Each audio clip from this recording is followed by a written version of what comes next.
नमस्कार. आज आपल्यासोबत आहेत डॉक्टर तेजस शेंडे सर. डॉक्टर तेजस शेंडे सर हे वेटरनरी कॉलेजमध्ये प्राध्यापक म्हणून काम करत आहेत. तर आज आपण समजावून घेणार आहोत की वेटरनरी संदर्भातलं जे पशुवैद्यकीय महाविद्यालय असतं त्यातील प्राध्यापक या करिअरबद्दलची, या प्रोफेशनबद्दलची माहिती. सर नमस्कार. नमस्कार. सर मला हे सांगा की आत्ता तुम्ही कुठे कार्यरत आहात?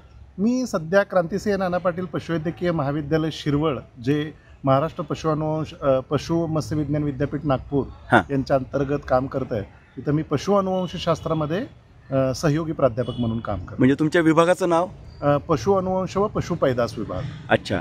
आता ऐकणारे विद्यार्थी किंवा पालकांना हे कळलं पाहिजे की अशा पद्धतीने प्राध्यापक व्हायचं असेल तर शिक्षण काय घ्यावं लागतं? सगळ्यात महत्त्वाचं, पशुवैद्यक क्षेत्रामध्ये बेसिक BVS अँड AH नावाची डिग्री आहे, जी तुम्हाला 12वी नंतर करावी लागते आणि त्याचं ॲडमिशन सध्या फक्त नीट एक्झामच्या स्कोअरवरती होतं. Okay sir. BVS and AH he degree 5.5 वर्षाची आहे. त्याच्यानंतर तुम्हाला 2 वर्षाचं मास्टर्स करावं लागतं. जवळपास 18 वेगवेगळे विभाग आहेत, त्याच्यामध्ये तुम्ही स्पेशलायझेशन करू शकता. MBBS नंतर जसं MD असतं, surgery, gynaecology, medicine, pathology, microbiology, genetics, तसेच याच्यामध्ये 18 विभाग आहेत. त्याच्यामध्ये तुम्हाला पदव्युत्तर शिक्षण घेता येईल. त्याच्यानंतर जर तुम्हाला प्राध्यापक व्हायचं असेल तर अतिशय 2 गोष्टी महत्त्वाच्या आहेत. तुम्हाला PhD करणं अनिवार्य आहे. म्हणजे तुमचं जर PhD जर असेल, त्याला आपण आचार्य पदवी म्हणतो, ते तुम्हाला करणं आवश्यक आहे. आणि दुसरी गोष्ट महत्त्वाची आहे की तुम्हाला नेट एक्झाम देणं गरजेचं आहे. मग तुम्ही त्या विषयाचं नेट क्वालिफिकेशन असायला पाहिजे आणि ते नेट क्वालिफिकेशन तुम्हाला स्पेशलाइज्ड सब्जेक्टमध्ये लागतं. म्हणजे जसं तुमचं जेनेटिक्समध्ये जर पोस्ट ग्रॅज्युएशन झालं असेल तर तुम्हाला जेनेटिक्सची नेट क्वालिफाय व्हावं लागेल आणि जेनेटिक्स डिपार्टमेंटमध्ये तुम्हाला PhD करावी लागेल. नंतर मग भारतामध्ये जे वेगवेगळे वेटरनरी कॉलेजेस आहेत तिथं तुम्हाला अप्लाय करता येईल आणि ॲप्लिकेशन केल्यानंतर तुमची सगळ्यात पहिल्यांदा सहाय्यक प्राध्यापक, त्याला आपण असिस्टंट प्रोफेसर नावाची जी पोस्ट आहे त्या पोस्टवरती तुमचं सिलेक्शन केलं जातं आणि नंतर मग त्याचं सहयोगी प्राध्यापक हे प्रमोशन आहे आणि नंतर मग प्रोफेसर, त्याला आपण प्राध्यापक म्हणतो, हे प्रमोशन आहे. आणि अशा पद्धतीनं तुम्ही या क्षेत्रामध्ये जाऊ शकता आणि तुम्हाला सध्या चांगली पोस्ट आहे. प्राध्यापक सगळ्यांना माहिती आहे की क्लास 1 पोस्ट आहे आणि ज्याच्यामध्ये चांगलं करिअर घडू शकतं. काही मुलांना नीटच्या परीक्षेत कमी मार्क पडल्यानंतर MBBS, BMS, BHMS मिळत नाही, BDS मिळत नाही. आणि अनेकदा आम्ही सुद्धा सल्ला देतो की तुम्हाला डॉक्टरच व्हायचं असेल तर प्राण्यांचा डॉक्टर व्हायला काहीच हरकत नाही, याच्यात मोठं करिअर आहे आणि BVSCच्या माध्यमातून पुढे जा आणि हे केल्यानंतर तुम्हाला प्राध्यापक होता येणार आहे, ही एक सुसंधी आम्ही सांगत असतो. परंतु आता आज तुम्ही प्रत्यक्ष माझ्यासमोर उभे आहात आणि त्यामुळं विद्यार्थ्यांना मला हे तुम्ही सांगा की या प्राध्यापक या कामामध्ये कशा पद्धतीचा तुम्ही आनंद घेताय, कसले तुमच्या जबाबदाऱ्या कोणत्या असतात? प्राध्यापक म्हटलं की तुम्हाला एका विषयाचं टीचिंग करावं लागतं. म्हणजे जसं माझं स्पेशलायझेशन आहे पशु अनुवंश व पशुपैदास, तर अनुवंशशास्त्र याच्यामध्ये तुम्हाला जो अंडर ग्रॅज्युएशनमध्ये जो सब्जेक्ट असतो, पोस्ट ग्रॅज्युएशनमध्ये सुद्धा तो सब्जेक्ट असतो आणि PhDमध्ये तो सब्जेक्ट असतो. या विद्यार्थ्यांना तुम्हाला शिकवायला लागतं आणि त्याच्यामध्ये तुम्ही त्यांचे गाईड म्हणून किंवा मार्गदर्शक म्हणून काम करता. त्यांना थिसिस करावा लागतो PGमध्ये आणि PhDमध्ये संशोधन करावं लागतं एखाद्या स्पेसिफिक टॉपिकवरती आणि नंतरच तुम्हाला ह्या दोन्ही डिग्र्या मिळत असतात. हे फार आनंदाची गोष्ट आहे. ज्याला खरंच टीचिंगमध्ये इंटरेस्ट आहे, ज्याचे संवाद कौशल्य खूप चांगलं आहे आणि ज्याला अभ्यासाची खूप जास्त आवड आहे, ज्याचं सब्जेक्ट मॅटर फार स्ट्रॉंग आहे, त्यांच्यासाठी प्राध्यापक ही नोकरी अतिशय उत्तम आहे. नॉर्मली प्राध्यापकांना 3 प्रकारची कामं करावी लागतात वेटरनरी क्षेत्रामध्ये. एक आहे टीचिंग, ज्याला आपण शिकवणे म्हणतो. दुसरा आहे रिसर्च, ज्याला आपण संशोधन म्हणतो. आणि तिसरा आहे एक्सटेन्शन, ज्याला आपण विस्तार कार्य म्हणतो. म्हणजे तुमच्याकडची जी टेक्नॉलॉजी आहे, कारण आपण हे काम शेतकऱ्यांच्या जनावरांसाठी करत असतो, त्याच्यामुळे आपल्याकडची टेक्नॉलॉजी ही शेतकऱ्यांपर्यंत पोहोचवणं हेही सुद्धा जे टीचिंग इन्स्टिट्यूट आहेत त्यांचं एक बेसिक काम मानलं जातं. त्याच्यामुळं टीचिंग, रिसर्च आणि एक्सटेन्शन या तिन्ही गोष्टी प्राध्यापकांना कराव्या लागतात. आणि ज्यांना खरंच विस्तार कार्यामध्ये आवड आहे, जशी मला खूप मोठी विस्तार कार्यामध्ये आवड आहे आणि मी अतिशय आनंदानं या गोष्टी करत असतो, मजा घेतो. प्रत्येक काम करताना आनंदाने ते काम करतो, जेणेकरून तुम्ही त्याच्यामध्ये फार एक्सलंट काम करू शकता आणि खूप चांगलं भविष्य घडवू शकता. आम्हाला आमच्या विद्यार्थ्यांना तुम्ही हे सांगा की एक्सटेन्शन कामामध्ये शेतकऱ्यांसोबतचं काम पासून माध्यमांमध्ये तुम्ही झळकता किंवा दूरदर्शनपर्यंत तुम्हाला बोलावलं जातं, याच्याबद्दलचा तुमचा अनुभव थोडक्यात सांगा.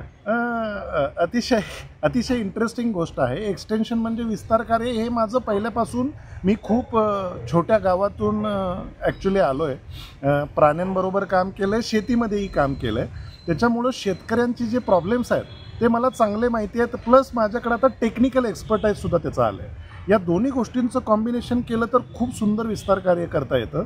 जसं मी ॲग्रोवन या दैनिकामध्ये लेख लिहिले. मी सकाळ पेपरनी शेतकऱ्यांसाठी शेळीपालन, नोंद वह्या या गोष्टींचे पुस्तकं लिहिले.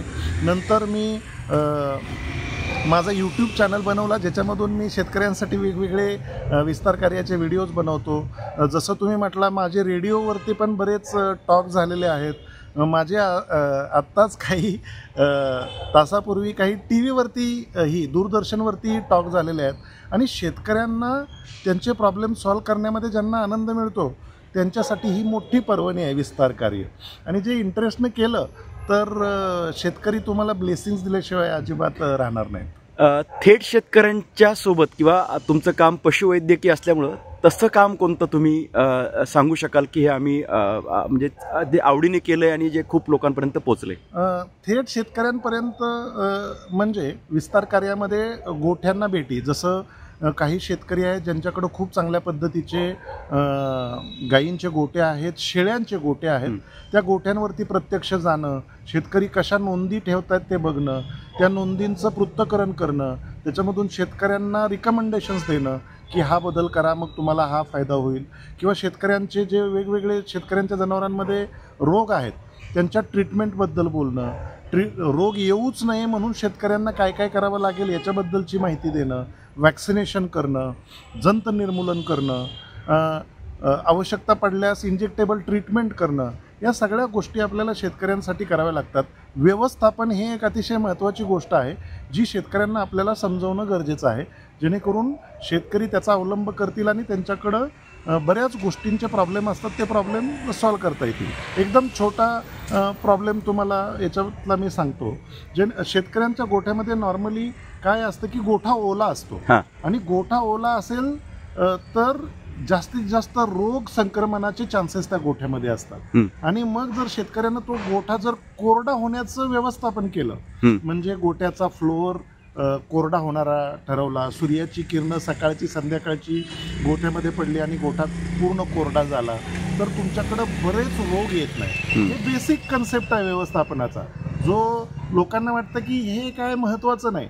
पण जर तुम्ही ओला गोठा आणि वाळला गोठा या दोघांचं कंपॅरिझन कराल रोगाबद्दल, तर वाळल्या गोठ्यामध्ये रोगांची संख्या कितीतरी पटीनं कमी असेल ओल्या गोठ्यापेक्षा. एक छोटं व्यवस्थापनाचं काम आहे जे शेतकऱ्यांना आपण समजवतो. अशा बऱ्याच गोष्टी आहेत जे आपल्याला समजवतात. थोडक्यात रिसर्च मधलं तुमचं जे योगदान होतं किंवा हे आपण का सांगतोय विद्यार्थ्यांना, त्यांना व्हेटरनरी सायन्समधलं आणि खास करून त्यातल्या प्राध्यापकीय प्रोफेशनमधलं करिअर कळावं यासाठी.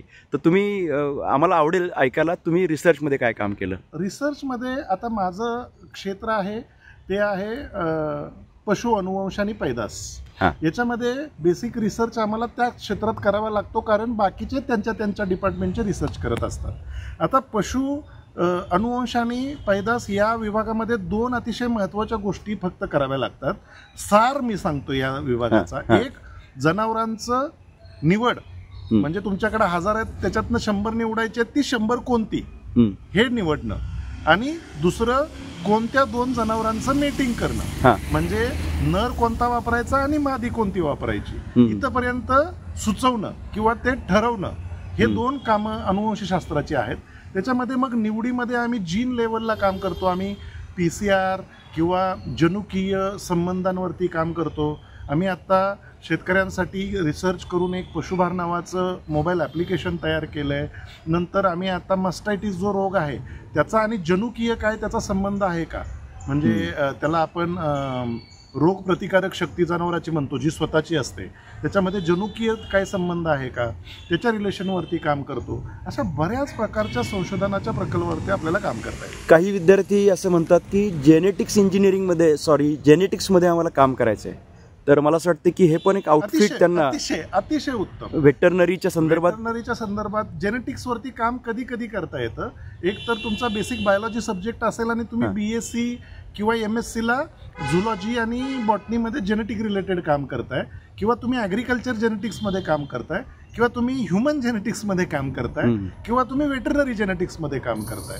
अपॉर्च्युनिटी खूप आहेत, फक्त आवड पाहिजे. आणि जेनेटिक्स हा खूप किचकट सब्जेक्ट आहे. त्या सब्जेक्टचं पूर्ण टेक्निकल एक्सपर्टाईज तुम्हाला डेव्हलप करायला लागेल, कष्ट घ्यावे लागतील. आजकाल मी पाहतो विद्यार्थ्यांमध्ये कष्ट घेण्याची जी प्रवृत्ती आहे ती थोड्याफार प्रमाणात कमी आहे. आम्ही विद्यार्थ्यांकडे आमच्या बघतो की त्यांची प्रवृत्ती जरा थोडीशी कमी झालेली आहे. त्याच्यामुळे तुम्हाला जर याच्यामध्ये करिअर करायचं असेल, जेनेटिक्सला बाहेरच्या देशामध्ये खूप मोठ्या अपॉर्च्युनिटीज आहेत. म्हणजे आमच्याच महाविद्यालयाचे काही विद्यार्थी आहेत जे अमेरिकेमध्ये आणि लंडनमध्ये जेनेटिक्समध्ये काम करतात ॲनिमल सिलेक्शनमध्ये. तर आपल्याला करता येऊ शकतं, फक्त तुमची तयारी पाहिजे, हार्डवर्क पाहिजे आणि महत्त्वाचं नॉलेज गेन केलं पाहिजे. शॉर्टकट मारणाऱ्यांना भविष्य फार जास्त मोठं. व्हेटरनरी सायन्समध्ये शिक्षण घेतल्यानंतर परदेशात जाता येतं, हा खूप महत्त्वाचा मुद्दा सांगितला आहे. लोकांना वाटतं फक्त सॉफ्टवेअर नंतर जाता येतं. नाही. व्हेटरनरी क्षेत्रामध्ये बाहेरच्या देशामध्ये, तुमच्या माहितीसाठी सांगतो, आता आमच्याच महाविद्यालयाचा, जे महाविद्यालय एका छोट्या गावात आहे शिरवळिया, तिथला एक विद्यार्थी हार्वर्ड नावाची जी युनिव्हर्सिटी आहे अमेरिकेतली, जी सगळ्यात प्रगत युनिव्हर्सिटी मानली जाते शिक्षणाच्या बाबतीत, तिथं आमचा एक विद्यार्थी आहे. तो सध्या प्रोफेसर म्हणून काम करतोय आमच्या महाविद्यालयातला. असे कितीतरी विद्यार्थी आहेत जे वेटरनरी करून बाहेरच्या देशामध्ये स्थायिक झालेत आणि जे अतिशय चांगलं कमवत आहेत. म्हणजे भारतामध्ये वेटरनरीला, तुमच्या माहितीसाठी सगळ्यांच्या सांगतो, तेवढे चांगले दिवस नाही आहेत. पण तुम्ही जर भारताच्या बाहेर जर गेलात तर वेटरनरी क्षेत्राला खूप चांगला दर्जा आहे, टेक्निकल प्लस इकॉनॉमिकल सुद्धा. सर, तुम्ही तुमचं प्रोफेशन एन्जॉय करताय? येस, नक्कीच. हा प्रश्न विचारायची गरज नव्हती, कारण तुमच्या चेहऱ्यावर स्माईल दिसतंय. मी माझ्या व्याख्यानात सांगत असतो की ultimate goal of life is smile on face. Yes, म्हणजेच ते करिअर आहे. परंतु मला या सिरीजमध्ये हे सांगायचं आहे की प्रोफेशनल्स काय म्हणतात ते ऐका. विजय नवले सांगतात ते तुम्ही रोज ऐकता, परंतु प्रोफेशनल्स. सो सरांचा शिक्षण आणि अनुभव हा वेटरनरीमधला आहे. ते प्राध्यापक आहेत, ते संशोधन करतात. आणि आज योग चांगला होता, आज मी त्यांची दूरदर्शनला आर्टिफिशियल इंटेलिजन्सचा वापर पशुपालनात काय यावरती मुलाखत घेतली. ती मुलाखत पण सगळ्यांनी नक्की पहा दूरदर्शनवर. त्यासोबतच वेटरनरी संदर्भातील काही समस्या, प्रश्न असतील, करिअरबद्दलचे प्रश्न असतील, नीटचा कमी स्कोर आला म्हणून वेटरनरी घेऊ का नको असा मुद्दा असेल तर सरांना तुम्ही प्रश्न विचारू शकता. डिस्क्रिप्शनमध्ये सरांचं मी नाव आणि सगळी माहिती टाकणार आहे. मला ही प्रश्न विचारले, कॉमेंट्समध्ये प्रश्न विचारले, तर सरांपर्यंत मी ते प्रश्न पोचवेन. नक्की. सर, तुमच्या प्रोफेशनला, तुमच्या करिअरला खूप खूप शुभेच्छा. धन्यवाद सर. आम्ही राष्ट्रनिर्माण या विषयात काम करत असताना हे राष्ट्र घडलं पाहिजे यासाठी विविध कार्यक्षेत्रामध्ये चांगली माणसं काम करणारी मिळाली पाहिजेत असं सांगतो. परंतु योगायोगाने आम्हाला कधीतरी ही माणसं दिसतात आणि मग आम्हाला लक्षात येतं की या माणसांना आज मुलांपर्यंत पोचवावं. नक्की. त्या अनुषंगाने तुमची ही मुलाखत विद्यार्थ्यांना प्रेरणादायी ठरेल आणि व्हेटरनरी सायन्सबद्दलचे काही महत्त्वाचे समज त्यांच्यापर्यंत पोहोचतील आणि गैरसमज दूर होतील. बरोबर. तुमच्यासारखे प्राध्यापक जर ही मंडळी झाली तर मला असं वाटतं की मोठं करिअर घडू शकेल. परत राष्ट्र निर्माणामध्ये त्यांचा मोठा हातभार असेल. धन्यवाद सर. थँक्यू.